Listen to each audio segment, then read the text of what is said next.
পাশ থেকে কিছু মানুষকে হুজুর বুঝলাম না, সবাই একটাই আমল দিলেন।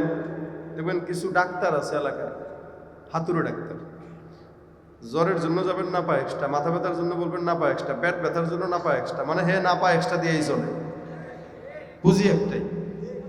মানে আপনারা কি মনে করছেন হাসান বসরিও না পা এক্সট্রা দেনেওয়ালা ডাক্তার? উনার পাশের লোকটা বলতেছে হুজুর কি এমন আমল এটা যে বারবার একটাই দিলেন? হাসান বসরি কয় শুনো, বুঝবা না, এ আমলটা আমার দেওয়া নয়, আমার পীরের দেওয়া নয়, এ আমলটা আমার আল্লাহ পাক রব্বুল আলামিন কোরআনে বান্দাকে আমল দিয়েছেন। সুবহানাল্লাহ।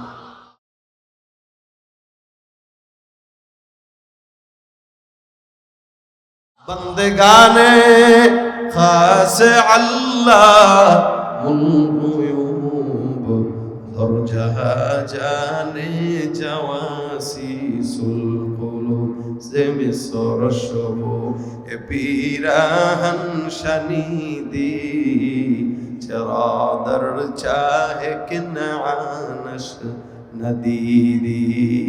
ভাইরা আমার, এই কারণে আল্লাহ পাক রব্বুল আলামিন বান্দার মাফ করে, সবকিছু মাফ করে বান্দার সময় মতো তওবার নিয়ত করলো।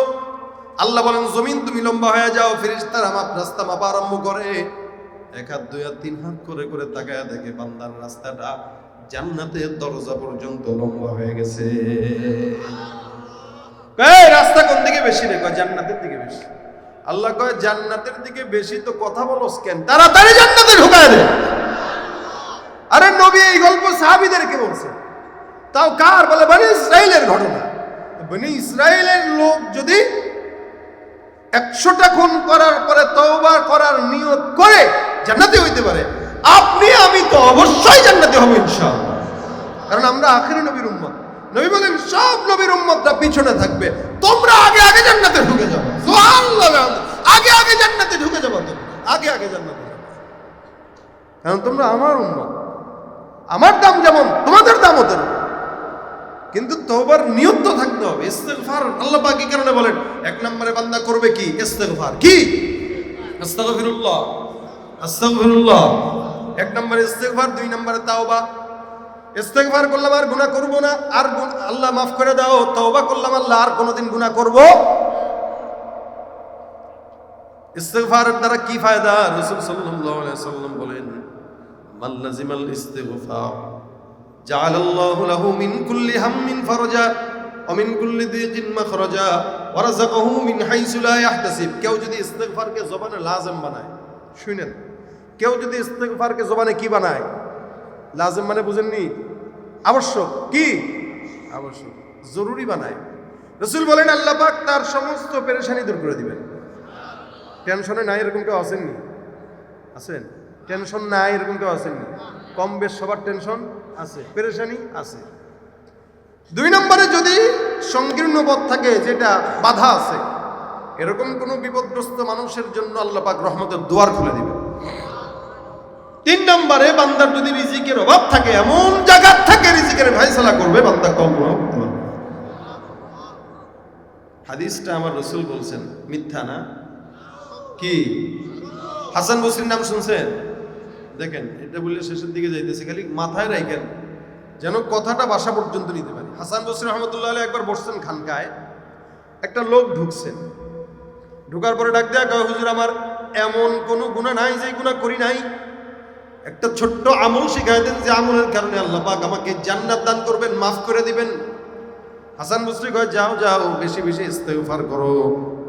ওই বান্দা উঠে গেল। আরেকটা লোক ঢুকছে, হুজুর আমার এলাকায় আসমান থেকে বৃষ্টি হয় না, এমন একটা আমল শিখায় দেন যে আমলের কারণে আসমান থেকে কি আসবে? বৃষ্টি আসবে। হাসান বসরি বলেন যাও ইস্তেগফার। দুইজনই কি দিলেন? প্রথম জন কেন আসছে? গুনার জন্য আসছে, তারে কি বললো? ইস্তেগফার। দ্বিতীয় জন কি আসছে? বৃষ্টির জন্য, তারে কি বললো? তৃতীয় জন এসে কয় হুজুর আমার সম্পদ নাই, দোকান আছে বেচা কিনা নাই। ব্যবসায়ীদেরকে যদি খালি জিজ্ঞেস করেন ভাই ব্যবসা কেমন, তো ভাই সারা বছর গলা শুনে, বাণিজ্য ভালো না, ব্যবসা ভালো না। হাসান বসরি কয় ব্যবসা ভালো হয় না? কয় না। সম্পদ নাই? বলো না। যাও ইস্তেগফার করো। কি? আরেকজন লোক ঢুকছে, ঢুকার পরে কয় হুজুর আমার সন্তান নাই, বিয়ে করছে অনেক বছর, আমাদের দেশের সন্তান না থাকলে সোজা পাগলা মাজারে চলে যায়, কি ঠিক নেই?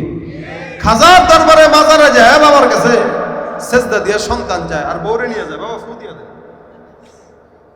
আচ্ছা বলেন, বাবার কাছে যায় যদি বউরে নেন, আপনার কি মনে হয় বউরে বাচ্চা দেওয়ার ক্ষমতা বাবার? কিছু কিছু বাটপাট তো আছে, কয় ঠিক আছে যা বউরে ইতিকাফে রেখে যাইস 1 মাসের। আর আপনি যদি খাজার দরবারে বউরে 1 মাসের ইতিকাফে রাখেন, ও সুমন্ত ছু কালিকুতার গুটু ফুইরা ফুটু দিয়া দিব মনে করছে বাচ্চা হইব না। আর 1 মাস পরে ওই বউ রিটার্ন নিতে আসেন, ওই বউয়ের গর্ভে যদি সন্তান হয়, ওটা আপনার না আপনার বাপের সন্তান। কথা ঠিক কিনা? মাজারে সেজদা দেওয়া যাবে, মান্নত করা যাবে, চাওয়া যাবে।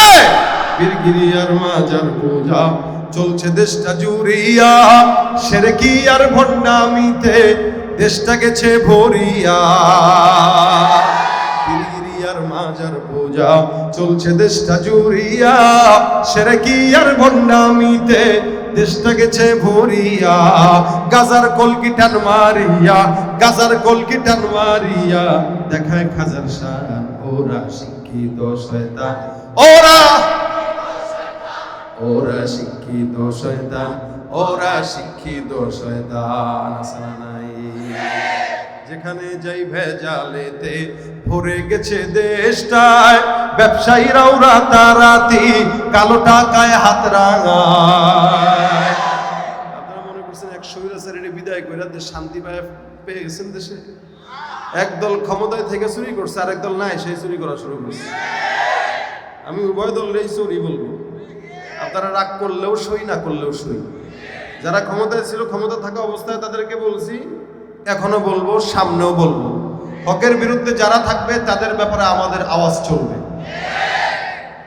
এই জন্য আপনারা শান্তি কোনো দলে খুঁজেন, আমি বলবো কোরআনে খুঁজতে শান্তি পাবেন, এছাড়া কোনো জায়গায় পাবেন না। কোন দলে শান্তি নাই ইসলাম ছাড়া। যারা আসে যারা যায়, এরা একই পাখির দুডানা। সুতরাং মনে রাখবেন, দুনিয়াতে যতদিন বাঁচবো আল্লাহ পাকের গোলামি ছাড়া কারো গোলামি করব। যেখানে যাই ভেজালেতে ভরে গেছে দেশটায়, ব্যবসায়ীরাও রাতারাতি কালো টাকায় হাত রাঙায়। ভেজাল থেকে বাঁচতে হলে, ভেজাল থেকে বাঁচতে হলে খোলা রাখো কান। ওরা শিক্ষিত শয়তান, ওরা শিক্ষিত শয়তান, ওরা শিক্ষিত শয়তান। ঠিক কিনা? তাহলে সন্তান কার কাছে চাবো? সম্পদ কার কাছে চাবো? আরেকজন লোক ঢুকে কয়, হুজুর আমার ক্ষেতের মধ্যে ফসল নাই, বরকত নাই।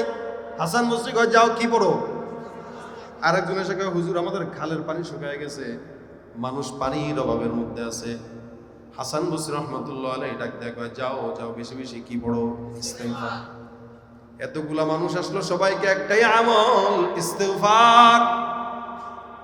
পাশ থেকে কিছু মানুষকে, হুজুর বুঝলাম না, সবাই একটাই আমল দিলেন। দেখবেন কিছু ডাক্তার আছে এলাকায়, হাতুড়ে ডাক্তার। জ্বরের জন্য যাবেন না পা এক্সট্রা, মাথা ব্যথার জন্য বলবেন না পা এক্সট্রা, পেট ব্যথার জন্য না পা এক্সট্রা, মানে হে না পা এক্সট্রা দিয়েই চলে। বুঝি একটাই। মানে আপনারা কি মনে করছেন হাসান বসরিও না পা এক্সট্রা দেনেওয়ালা ডাক্তার? উনার পাশের লোকরা বলতেছে, হুজুর কি এমন আমল এটা যে বারবার একটাই দিলেন? হাসান বসরি কয়, শুনো, বুঝবা না, এ আমলটা আমার দেওয়া নয়, আমার পীরের দেওয়া নয়। এ আমলটা আমার আল্লাহ পাক রব্বুল আলামিন কোরআনে বান্দাকে আমল দিয়েছেন। সুবহানাল্লাহ। আল্লাহ পাক ডাক দিয়া বলেন, ফাকুল তুস্তাগফিরু রাব্বাকুম ইন্নাহু কানা গফফারা। তোমরা ইস্তেগফার করো, আমি আল্লাহ বলছি, কেউ যদি ইস্তেগফার করে আমি আল্লাহ ওই বান্দার সব গুনাহগুলো মাফ করে দিব। ইউরসিলিস সামাআ আলাইকুম মিদরারা। আসমান থেকে বৃষ্টি যদি না আসে, বান্দা ইস্তেগফার করো, আসমান থেকে বৃষ্টি দিব আমি আল্লাহ। ইউমদিদুকুম বিআমওয়ালি ওয়া বানিন। সন্তান নাই, সম্পদ নাই, ইস্তেগফার করো, আমি আল্লাহ সন্তানও দেব, সম্পদও দেব। সুবহানাল্লাহ। ওয়াজআল লাকুম জান্নাতি ওয়াজআল লাকুম আনহারা। ক্ষেতের মধ্যে ফসল নাই, ইস্তেগফার করো, ফসল দেনেওয়ালাও আমি আল্লাহ। নদীর মধ্যে পানি নাই, খালের মধ্যে পানি নাই, বিলের মধ্যে পানি নাই, বান্দা ইস্তেগফার করো, বিলের মধ্যে পানি নহরের মধ্যে প্রবাহিত করে দেব আমি আল্লাহ। তারপরে আমলটা দিচ্ছেন কে? এই জন্য ভাইরা আমার, আজকের এই মাহফিল এই পর্যন্ত যা শুনলাম সব ভুলে গেলেও সমস্যা নাই, কিন্তু এই আমলটা বাসা পর্যন্ত নেব ইনশাআল্লাহ। দোকানে কাজ নাই, বসে আছি, মার্কেটে বসে আছি, অফিস আদালতে বসে আছি, মাদ্রাসায় বসে আছি, হুন্ডা চালায় যাইতেছি, বাসের মধ্যে বসে আছি, অটোর মধ্যে বসে আছি, জবান দিয়া সবসময় যখন মনে হয় আস্তাগফিরুল্লাহ আস্তাগফিরুল্লাহ আস্তাগফিরুল্লাহ আস্তাগফিরুল্লাহ আস্তাগফিরুল্লাহ আস্তাগফিরুল্লাহ আস্তাগফিরুল্লাহ, রাজি আছি ইনশাআল্লাহ। নবী করিম সাল্লাল্লাহু আলাইহি ওয়াসাল্লাম বলেন, প্রতিনিয়ত আমি পয়গম্বর দৈনন্দিন 100 বার ইস্তেগফার করছি। কয়বার? নবীর গুনাহ আছে? গুনাহ না থাকা নবী 100 বার পরে আপনার আমার তো 1 কোটি বার পড়া দরকার। আমরা 100 বারও পড়ি না। আজকে থেকে নিয়ত করব, পয়গম্বর 100 বার পড়ছে, আমিও আপনি 100 বার পড়ব। আসান তরিকা 5 ওয়াক্ত নামাজের পরে 20 বার করে পড়লেন 100 বার হয়ে যাবে। প্রত্যেকদিন ইস্তেগফার করবেন ইনশাআল্লাহ, আমিন। আল্লাহ পাক তাওবার মরণ আপনাকে আমাকে দান করবেন। আত্তাইবু মিনায যামবি কামাল লা যামবা, যারা তওবা করে এদের যেন হালতটা এরকম যে কোনো গুনাহই নাই, কোনো গুনাহই নেই। এই কারণে আজকের এই মাহফিল থেকে এতক্ষণ যা শুনলাম বললাম, এগুলো ভুলে গেলেও সমস্যা নেই। মৌলিক জিনিস যেটা বাসা পর্যন্ত নেব কি? বিবিকে বলবেন রান্না করবা তো ইস্তেগফার বলো, কাপড় চোপড় ধোয়ার সময় ইস্তেগফার বলো, ঘর ঝাড়ু দেওয়ার সময় ইস্তেগফার, বাচ্চাকে দুধ পান করাচ্ছ তো ইস্তেগফার বলো। ইস্তেগফার এমন একটা ফজিলতপূর্ণ আমল, আপনার কোনো মনের আশা পূরণ হবে না, এটা হতে পারে না। রাসূল বলেন, কেউ যদি ইস্তেগফার করে আল্লাহ পাক তাকে মুস্তাজাবুদ দাওয়া বানায় দেয়। মানে আপনি যা দোয়া করবেন সব কবুল হবে, মুস্তাজাবুদ দাওয়া। এই জন্য আমি নিয়ত করছি ইনশাআল্লাহ, চেষ্টা করি পড়ার, অন্তত প্রত্যেক দিন কমাস কম 100 বার করে পড়বো ইনশাআল্লাহ। নিয়ত কারা কারা করছে? আল্লাহ তাকায় দেখো, এরা নিয়ত করছে, আল্লাহ সহজ করে দাও, আল্লাহ জবানে ইস্তেগফার উঠায় দাও। এই যে নিয়ত করছে, নিয়তেই বরকত। শুধু নিয়তটা যেন, নিয়তেই যেন সীমাবদ্ধ না থাকে। এখান থেকে ওঠার সময় বাসা পর্যন্ত যাবো আস্তাগফিরুল্লাহ আস্তাগফিরুল্লাহ। এখন একটা ঝামেলা আছে, ঝামেলাটা কি শুনবেন? ঝামেলাটা হইল, আপনি যখন আস্তাগফিরুল্লাহ বলবেন, আপনার পাশে দুই একটা বন্ধুকে খাইছেন, কি বুজুর্গ, এটা বলতে পারে কিনা? খাইছে, কালকে দেখলাম অকাম করতেছে, আজকে আবার আস্তাগফিরুল্লাহ। হ্যাঁ, আপনি কবেন বেটা গাধার ঘরের গাধা, আহাম্মকের আহাম্মক, আমি গুনাহ করছি কইয়া তো আস্তাগফিরুল্লাহ পড়তেছি। তুই তো গুনাহও করস, আস্তাগফিরুল্লাহও করস না, তুই তো আরো বেশি শয়তান, তুই তো আব্দুল লতিফ সিদ্দিকী। গুনাহ করলে কি পড়বে? আস্তাগফিরুল্লাহ। কেউ যদি পাশ থেকে আপনার বুজুর্গ কয়, আপনি কবেন আমি তো বুজুর্গ হওয়ার চেষ্টা করতেছি, তুই তো বেটা শয়তানি থেকে গেলি। বললে আমার বুজুর্গ না কর, তুই বুজুর্গ হওয়ার চেষ্টা কর। না আশেপাশের বন্ধু বান্ধব আপনার টিটকারি করবে, করো, কোথার মুখে চুনকালি পড়বে, আপনার ইমানের মত নসিব হবে ইনশাআল্লাহ। একটা মজলিসে বসছেন, গীবত হচ্ছে, জোরে বলে দিবেন আস্তাগফিরুল্লাহ। অন্তত 10 জনের ভিতর 2 জন তো অন্তত ইস্তেগফার করবে। কি বলেন, ঠিক না ভাই? পাগলের দুনিয়া তো, এজন্য আমল করলে 10 জন আপনারাই পাগল মনে করে। এই পাগলের দুনিয়ায় কারোর দিকে না তাকায় নিজের মতো নিজে চলবেন। পাগল যারা, এরা পাগলামি করবে, আর আপনি ঠিকই জান্নাতের রাস্তা খুঁজে নেবেন। এজন্য কারো কোনো কথায় কান দিবেন না। পারলে হাতে একটা ডিজিটাল তসবিহ রাখবেন, যে যা বলে বলুক,